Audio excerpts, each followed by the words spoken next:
My Halloween candy was all gone.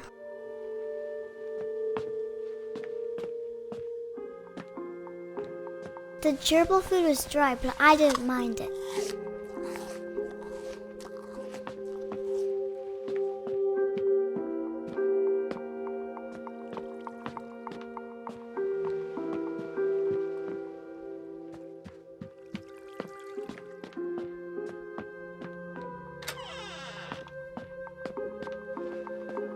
I kept eating and eating.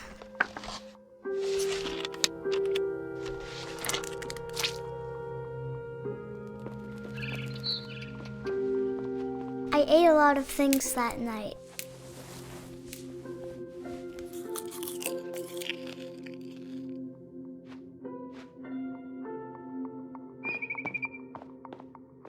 Then I heard chirping outside my window. It was a barn swallow going back to her nest. I reached out for her.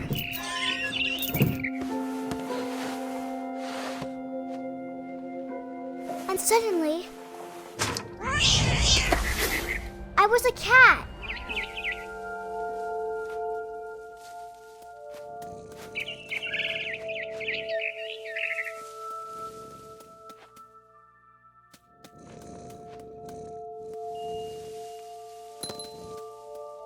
I tried to be quiet, but the bird was really scared.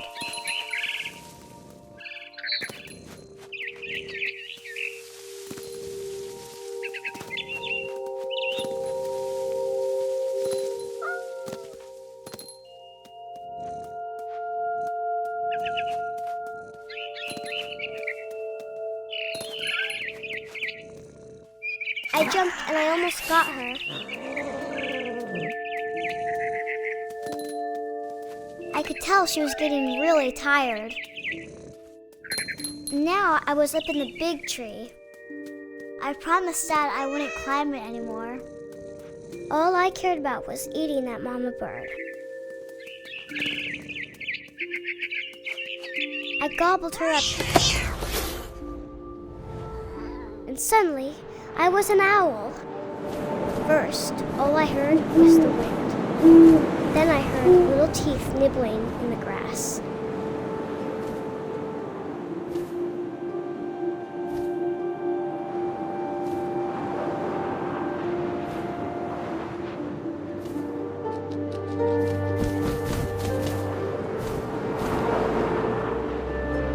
Rabbits.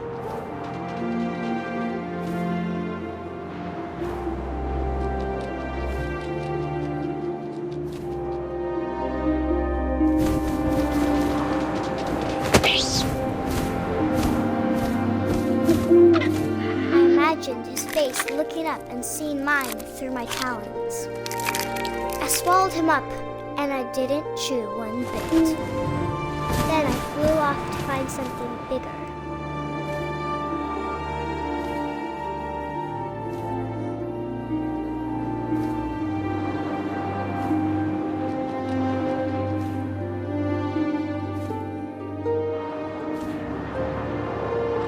A mama rabbit.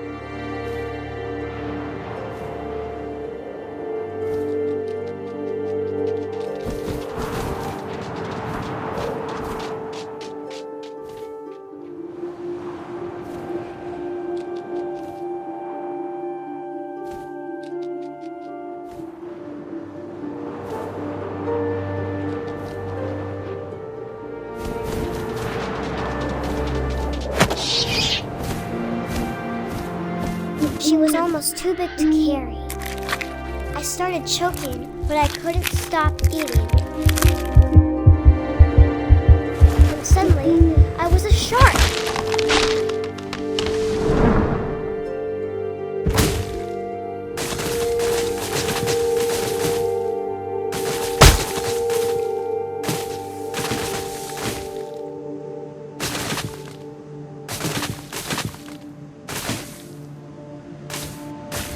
I rolled off a cliff and into the ocean. Now, I was hungrier than ever.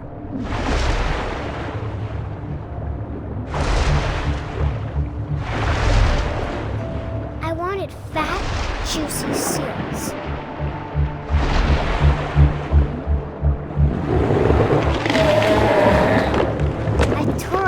flipper, and it tasted really good.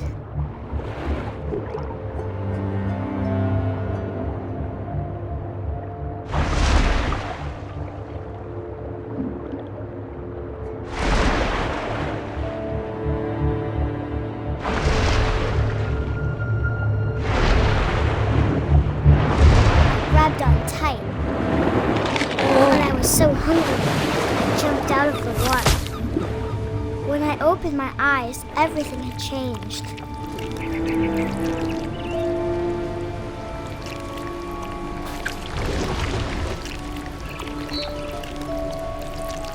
Now I was a monster, and I smelled people everywhere.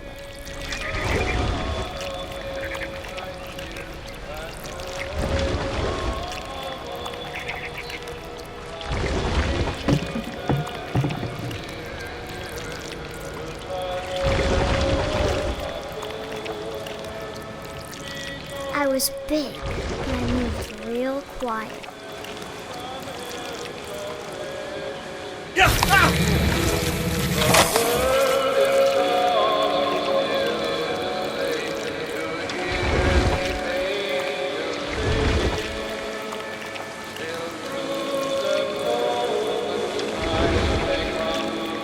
I wanted to stop, but also I didn't.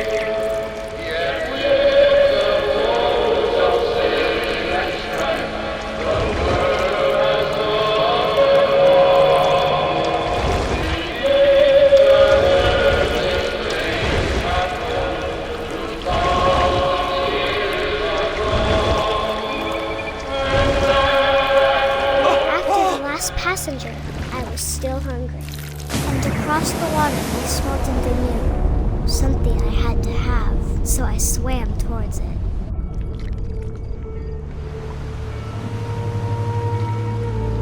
I slithered onto the sand, and the good smell went into an old pipe.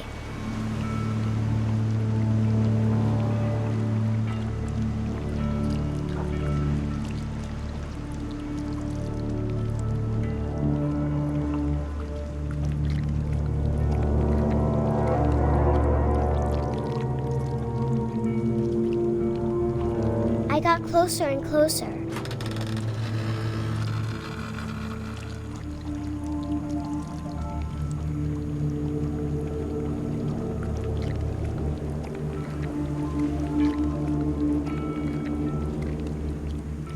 All of my stomach started growling.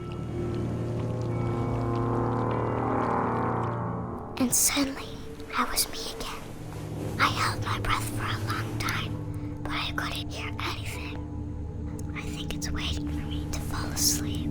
But it's not going to wait much longer. It needs to feed, and we both know I will be delicious.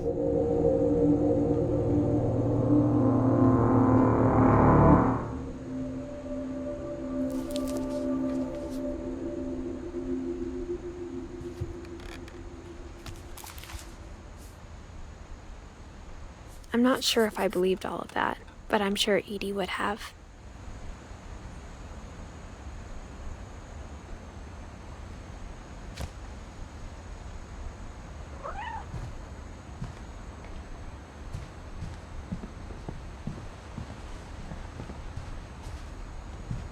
I can't describe it, but I felt like some part of Molly was still here.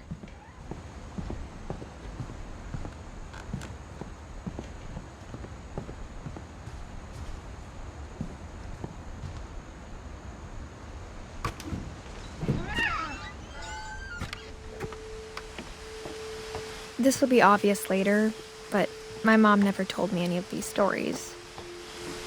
Edie would have, but Mom didn't like bringing up the past. Though, when we adopted a stray kitten, she was the one who named it Molly.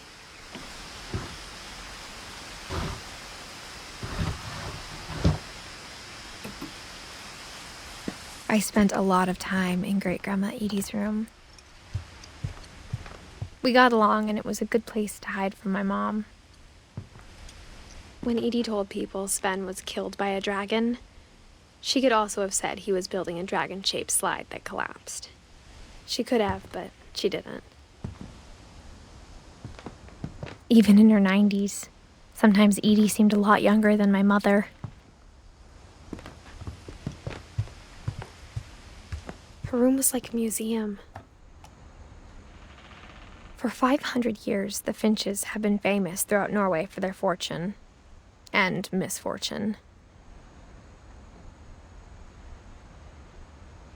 Odin Finch buries the latest victims of the family curse, his wife Ingeborg and their newborn son, Johan.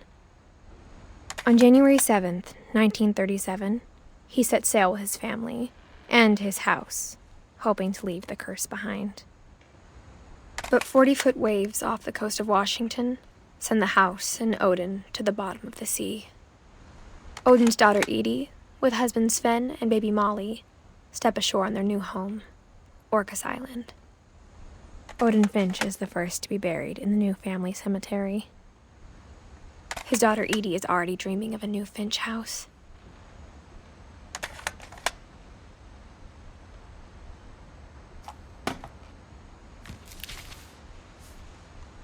Whatever's wrong with this family, it goes back a long ways.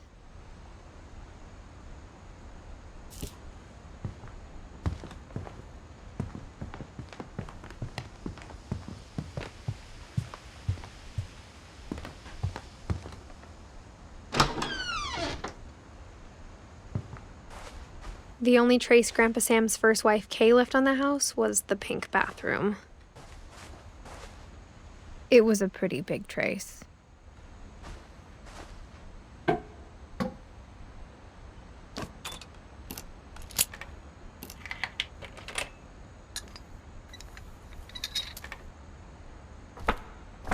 There's a secret in this bathroom. It's in the last place you would look. It isn't in the cupboard.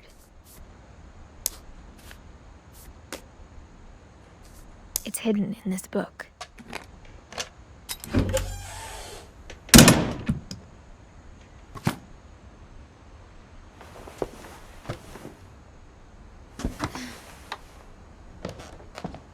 Sven gave Sam an old camera he'd refurbished.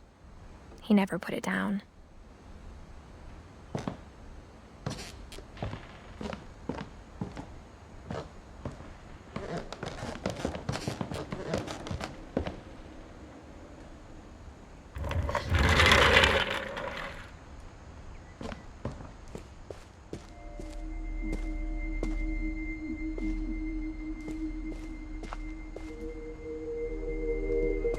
I knew Grandpa Sam had a twin,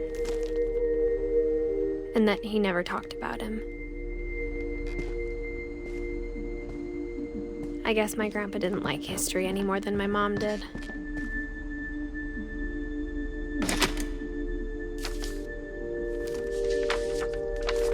How I Want to Remember My Brother by Sam Finch.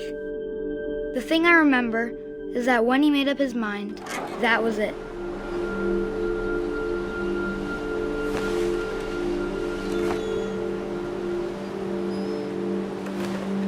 My brother said he'd die before he ate another mushroom, and he did.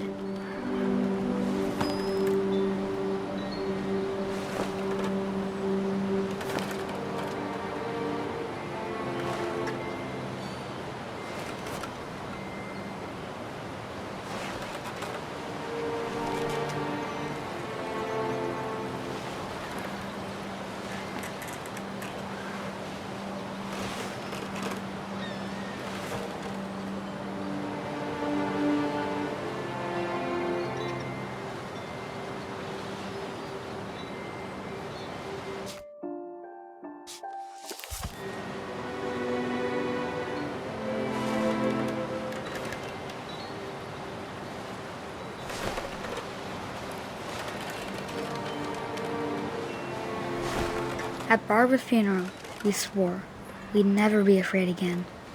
And he wasn't. I think Calvin always wanted to fly.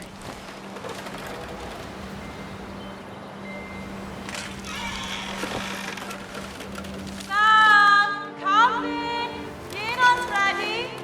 Coming! But that day, he finally made up his mind to do it. I told him going around was impossible. Maybe if I hadn't said that,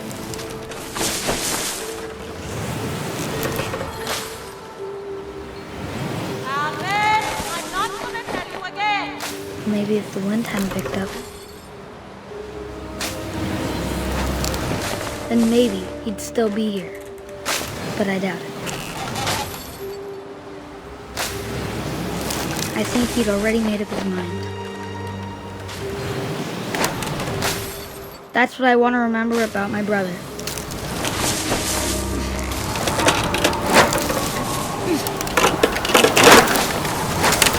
The day he made up his mind to fly. And he did.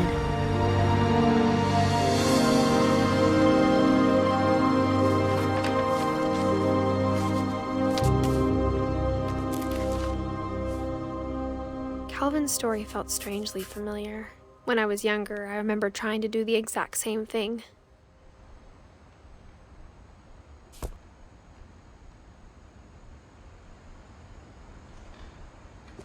After the funeral, Edie roped off Calvin's half of the room. Mom said Grandpa Sam enlisted at 18 and never set foot in the room again.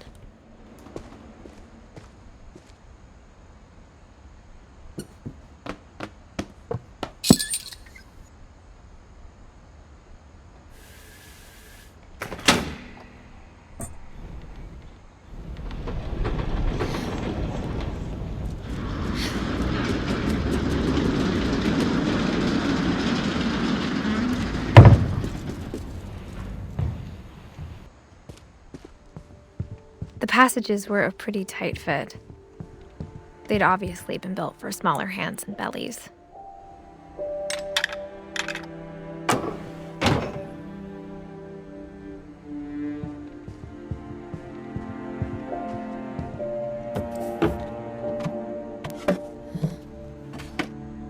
Growing up, I always thought of Barbara as a child star.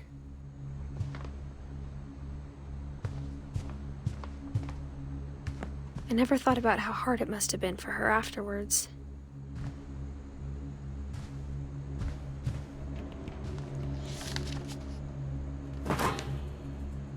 Of all the stories people wrote about Barbara's death, I'm surprised Edie saved this one.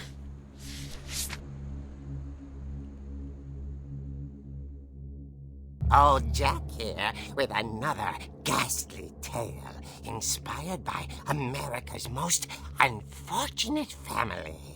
I'm calling it The Surprise Ending of Barbara Finch. As a child star, Barbara was famous for her scream.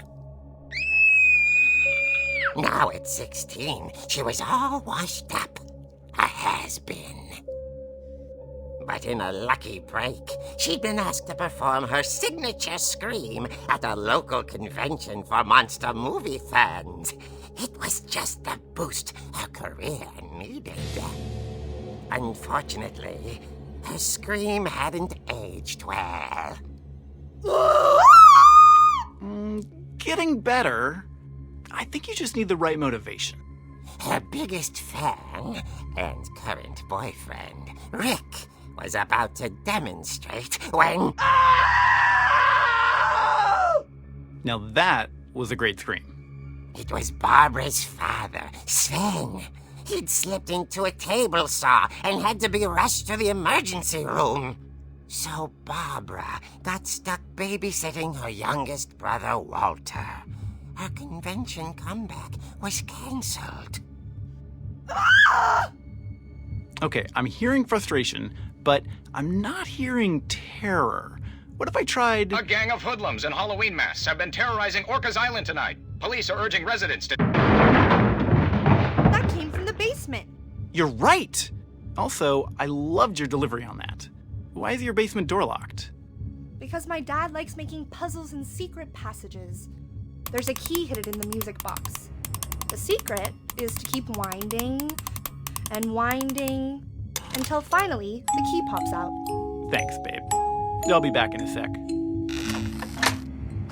20 minutes later, Rick hadn't returned. So Barbara went to look for him, right on cue.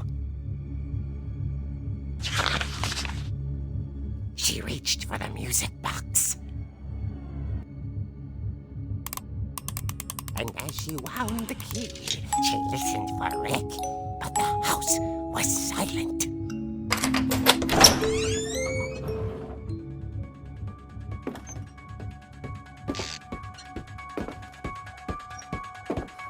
She found Rick's crutch and imagined the worst.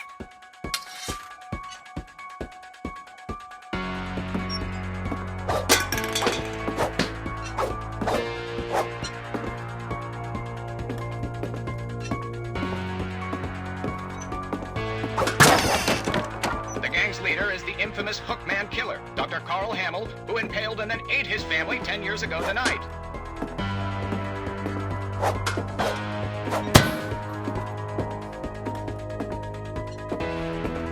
The old fridge rattled and grew still. Oh dear! Oh! Rick? Barb, relax. I was just trying to scare you to help you find your scream. Well, I'm not scared, Rick. I'm furious. Then act furious. All I'm getting from you now is that you're hurt and confused and She threw him out, but she kept a little something to remember him by. Barb, have you seen my other crutch? And she was still holding it when she fell asleep watching the late picture show. Hours later... Barbara! Walter, what's going on up there? Ah! Okay, I'm coming up, but if this is a trick, you're dead, Walter.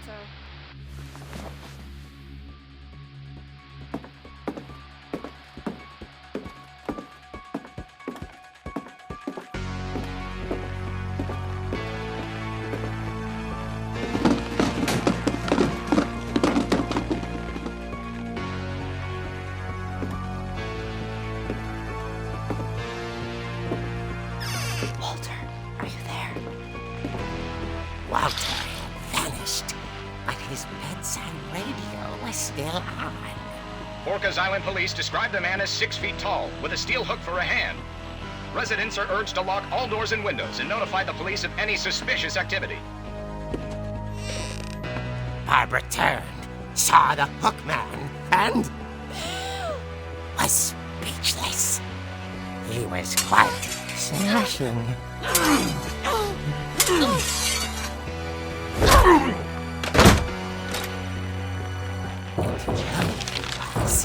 He couldn't get enough of Barbara. Okay, Barbara, there's gotta be another way out of here. That night, she played her part beautifully.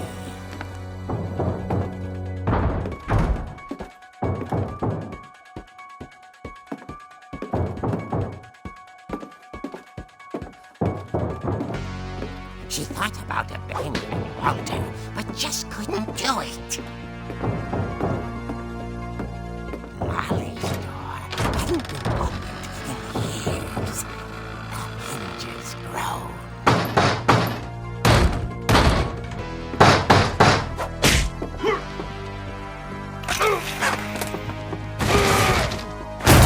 He wasn't moving, but she sensed the story might not be over yet.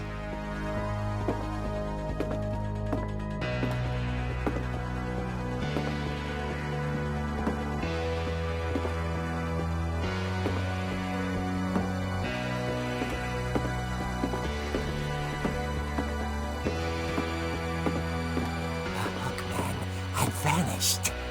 She listened for his breathing, but all she heard was...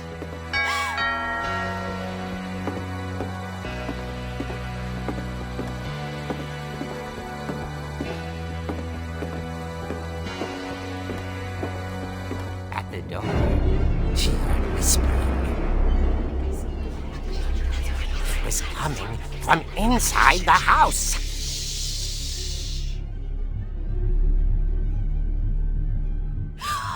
Oh dear. The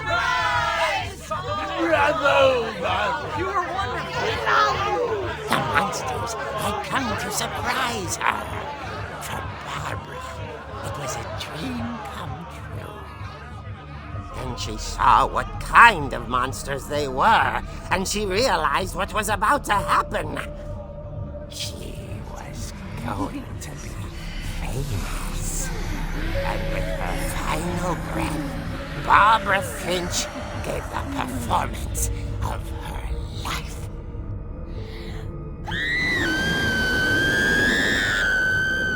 I wasn't there myself, but I hear Barbara was magnificent. Poor girl. She had a taste for stardom. But unfortunately, so did her fans. Of course, the police blamed it all on poor Rick, who disappeared the same night. And little Walter? Hiding under his bed the whole time. He took it all pretty hard, but that's another story. As for Barbara, tucked inside the music box was all they ever found of her. Her ear. Now that's what I call a real eerie tale.